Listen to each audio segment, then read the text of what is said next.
Senator Gumel, that's a very difficult question to answer, my distinguished senator. Extremely difficult in the sense that I don't think that I'll be doing good to my colleagues and brothers. I was once in PDP, who are on this side, that we should be trying to explain to them how we managed to take PDP out of power. But key was that we sold to the public. We sold to the public the fact that there was massive corruption in the system, and there was a need to fight that corruption. And the only way to fight that corruption is to put a new government.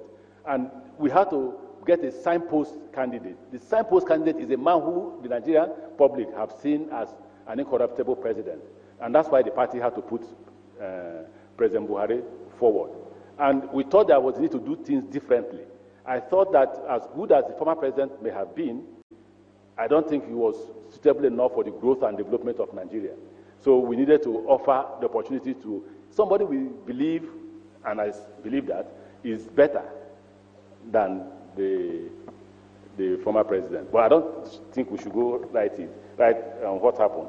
Let me thank you, Senator Ashafa. I repeated that I brought all the copies of the panel. I didn't bring the white paper. All the copies of the panel. I didn't bring the white paper. There is nowhere I was indicted. If the Senate President permits me, I'm ready to lay this on the table so that members can have opportunity of reading it. Nowhere that I was indicted. Now, you've asked me to define corruption. Corruption is very difficult to define. If you're a public officer and you don't take bribe, I have never taken bribe in my life. But if they send a girl to you and you sleep with the girl and do that favor, you are corrupt.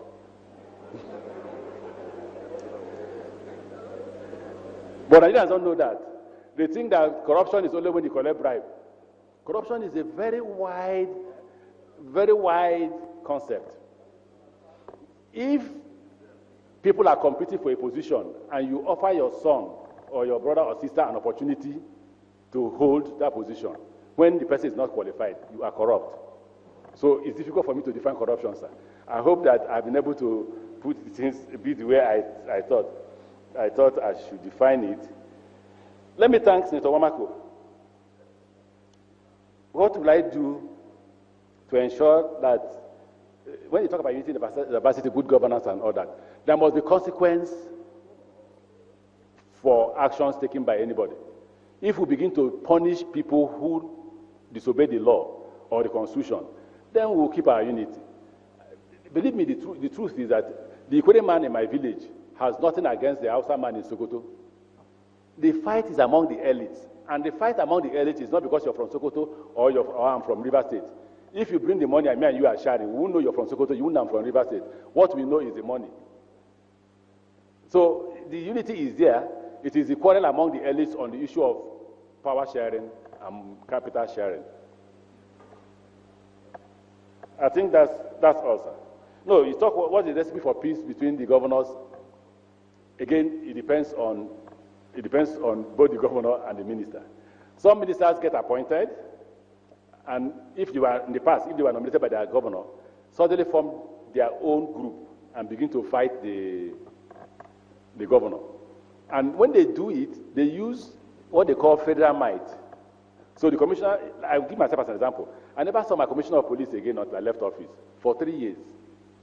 For my director of SSS to come to my office or my house to see me by 12 midnight, he will wear face cap and put the front behind, hire a taxi, and drive into my compound, whisper to me, and run away. He will come in a taxi. The brigade commander is even the worst. I never saw my brigade commander. They hijacked him at the federal level. If we keep to the rule of law and take away impunity and allow a governor function as a governor, that will be it. Thank you very much, sir. The nominee has taken questions about 11 senators and has been with us now for 50 minutes. Is it the wish of the Senate that the nominee takes his leave now? Yeah. Mr. Nominee, you can take your leave.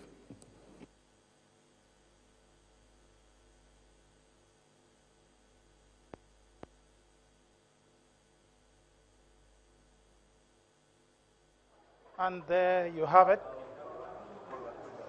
bowing before the minority leader and walking out of the chambers, former governor, ministerial nominee, Rotimi Amaechi. And I can tell you here in the National Assembly, there is, outside the National Assembly, there's a large crowd. People are just running everywhere to shoot. That camera. Outside here, it appears it's not only within the chambers that it appears they have. Can you hear the shout there? The shout goes here in the lobby of the National Assembly. You can see as he walks, he attempts to walk out. He's there trying to leave the chamber, but there's a large crowd there. A large crowd.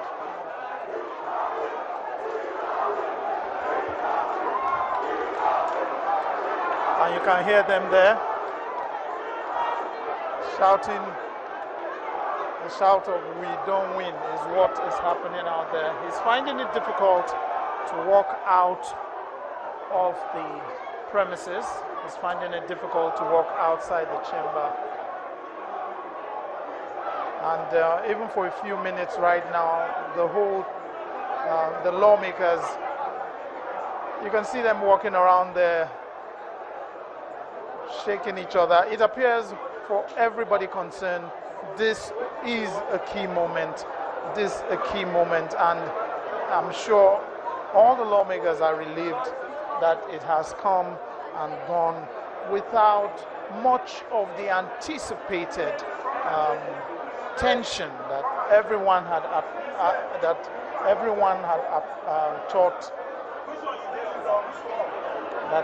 thought will accompany this screening.